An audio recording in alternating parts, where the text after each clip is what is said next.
Please welcome to the stage Kendra Cunningham.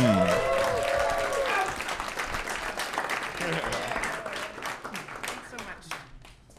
Thanks, you guys. So I was sitting in my sister's car in the funeral home parking lot drinking a beer, and I was smoking a cigarette. It was only like 4 o'clock in the afternoon, and I usually don't smoke before the sun goes down, but it was a gray, cold day in Boston. Felt kind of like evening, and I had on a faux fur and a vintage shirt and dark jeans, and I wasn't like quite sure about my outfit because me and my sister were about to go to my estranged father's funeral, and I hadn't talked to my father in 7 years when he died. There wasn't like a big fight, a big blowout.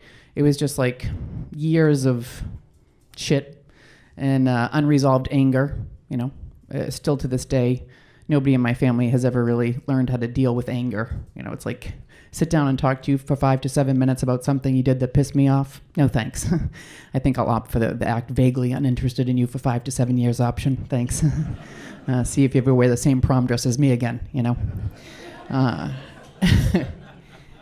But after my parents got divorced, it had been just like me, my mother, and my sister. Every holiday picture was like me, my mother, and my sister in different festive outfits, different shades of blonde, different emotional states, you know, behind the eyes. We used to joke that we could tell what year it was based on how much everybody weighed, who looked sad, and stuff like that. But my parents got divorced when I was going into high school, and my mother was like reading all these self-help books and affirmations and stuff like that, and I wanted to be like her, so I was like in the 9th grade reading Codependent No More, you know, erogenous zones. By the time I graduated high school, I had the vocabulary of a well-read divorcee. But I still do affirmations to this day. I highly recommend them. I have over 100 written in a notebook at this point. Read them every day in the morning with my kimono. And I do think they work. I feel like it's almost like I get brainwashed, you know, with certain trigger words. I was out to lunch the other day and the waitress said, "Are you ready?" And I said, "I'm totally ready. No one can stop me. I'm big, I'm strong, I move fast." Yeah. I'll take the pasta special. Thank you. Thank you very much. But yeah, we were sitting in my sister's car and I remember the song Head Games by Foreigner. Does anyone know that? Head Games. Yeah, Google it. Yeah, you know it. It was on the radio and my sister was sort of like singing along and we were drinking beer and I was about to like really, you know, get into it with her and I saw my mother beelining like towards the car. And she didn't look mad, but she was sort of like intense. She just waved like, "Come on, let's go."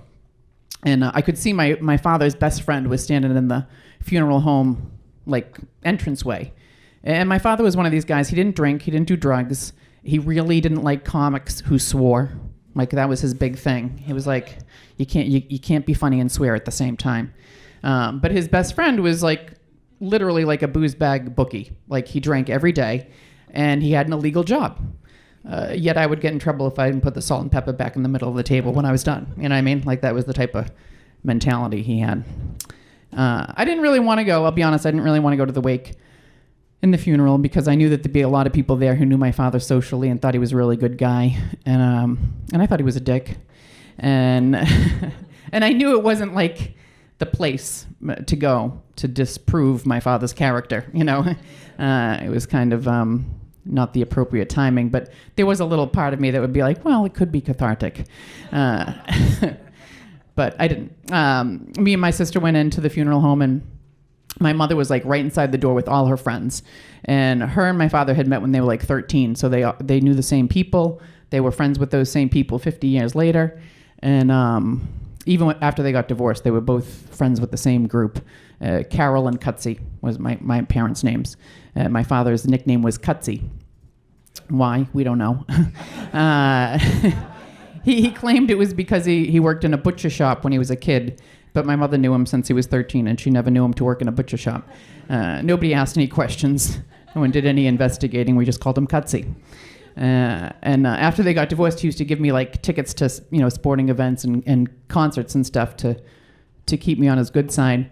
And he'd say, when you get there, make sure you tell him you're Cutsy Cunningham's daughter. And 9 times out of 10, they'd be like, who the fuck is Cunningham? We don't know this guy. So we walk in. My mother's sitting there with all her friends. She's a divorcee of 20-something years. She's wailing about how she's a widow now. And all her friends are laughing. Very sad event. And I go into like the sitting room. It's like the room before the casket. And I was trying to like keep it under wraps because I was dying to see. We had found out my father had a girlfriend. And she was on the scene when he had a heart attack. And she claimed that moments before he keeled over, he proposed. And everyone in my family was like, oh, it sounds a little fishy, And I was like, oh, not really. My father promising you something you want really bad and then finding a weird loophole to get out of it. Sounds about right.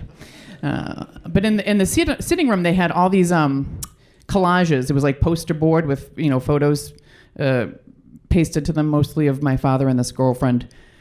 The girlfriend was in her bikini, and a lot of them, apparently, they were saying, rumor had it she was a gym rat, which was my mother's words, not mine. But there was like one picture of me and my sister when we were like chubby little kids with my father. He was getting sworn into this government job, and we were like really happy little kids, in this picture. And I think that was the first time that I really felt sad, because I felt bad for these little kids and for us, for me and my sister, for not having a father to really be in touch with. And I think my relationship with my father had really resulted in a lot of like garden variety daddy issues, like I had gotten involved with men who weren't available, addicts, men who had other women, and stayed with them, and acted like I wasn't affected by it, like I didn't have any feelings. And I didn't want to have daddy issues, I mean, even at the time of the wake, I was involved with this guy who would come in and out of my life. I hadn't heard from him in like 3 months, and he showed up at the bar I worked at, and he was like, oh, you want to hang out? I'm like, oh, really? You want to disappear for 3 months and show up at my place of employment? Ask me if I want to hang out? Well, you know what I'm going to do? I'm going to make sweet, sweet love to you. That's what I'm going to do. Yeah. Clear your calendar, because I'm about to teach you a lesson. Yeah. But I didn't want to have daddy issues. I went to therapy, and I always wanted my therapist to be like, I've never seen a case like this before in my life. You're a very interesting and unique person. We didn't study stuff like this in therapy school. There's like one man who might be able to help you. He lives in Austria on a mountain. You'll have to hike there. That wasn't the case. And so then I spot the girlfriend out of the corner of my eye. She's standing by the casket with sunglasses on inside, and it quickly like brought me out of my sadness, and automatically like I'm ragging on her, in my head. I'm like, oh really, like Jackie O at Cutsy Cunningham's wake. We're not the Kennedys, We don't have trust funds in my family. Well, we barely had trust. But it did help me, like, to get the courage up to actually approach the casket, and because I hadn't seen my father in so many years, and he looked good. He was one of these guys who liked to look good, worked out every day, played handball every weekend. He was like a regional handball champion, and he resembled Paul Newman. He liked to tell people that, but he did. He looked pretty good. And I went through the line, and so the reception line was basically like the girlfriend, my grandmother, my mother, me, my sister. It was like 5 women who never got what they wanted from my father. I was like, oh, at least he's a dick across the board. You know what I mean? But I think that was probably the most difficult part, just basically being in the reception line, because I had to listen to everybody's stories. When I broke my leg, your father played baseball with my son, and he became like the MVP of Little League. And, your father mock interviewed with me for 5 hours, and now I have my dream job, all this crap. And I had to bite my tongue from saying like, oh really? Well, he took me and my sister to the dog track when we were 8 and 5, and would get visibly distraught if we didn't win. If our dogs didn't win place a show, he'd be like, what'd you base that bet on? I'm like, oh, I thought we were getting pizza, Dad. Or the time that he got me a summer job, and I showed up at work and it was swarmed with FBI agents. It was like under federal investigation. But I will say that it wasn't all bad. One time he did give me a car. And it wasn't like a commercial, when people like ring the doorbell and you go to the door and he's standing in the driveway with the car with a bow on it, like pointing at me. He just like called me and was like, I have an extra car for you. which we didn't come from a family of fleets. But I needed the car. So he gave me the address, and I go to the lot, and they show me the car, and the car's got no wheels. Honest to God. My father gave me a car with no wheels. Yeah. I love and adore myself. But I called him up, and I was like, Dad, this car has got no wheels. And he was like, well, I guess you better put some wheels on it then. Okay. Anyways, it was fine while I was around people. Like me, my mother, my sister went out afterwards. We talked about, the girlfriend and the sunglasses. We a couple of people at the wake had mentioned how my father owed them money. Like we might repay the debt. And it was like the general consensus, like the woman who worked at the dog track won the most visibly distraught award at the funeral. But I think it was mostly like when I was alone when it really started to sink in, because I was like, that was it. I was never going to get an explanation of how our relationship fell apart or what had gone through his head when he didn't keep in touch with us. And I had always had sort of like this underlying hope or anxious waiting that he was going to one day call me on the phone and be like, hey, can you meet me at the pizza place? I want to tell you what happened, and I want to be back in your life again. And that wasn't going to happen. Now I was just like the woman who hadn't talked to her father in 7 years when he died. That was who I was.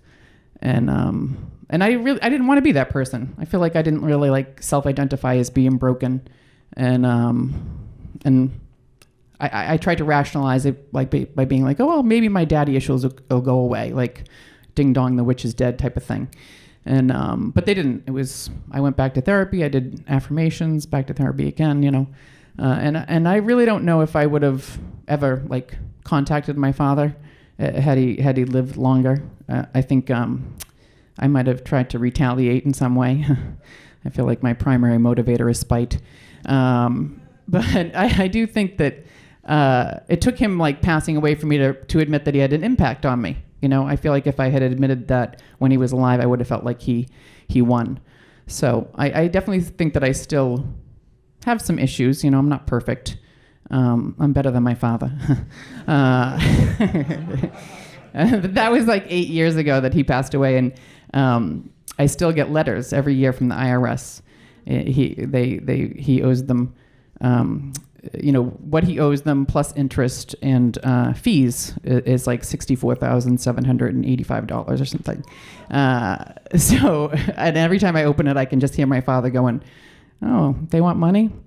Can't squeeze water out of a rock, But every year I do call the IRS to tell them, it's been another year since he's been dead, and it's probably the first time in my life that anybody really cares when I say, this is Cunningsham's daughter. You guys have been fun. Thank you so much.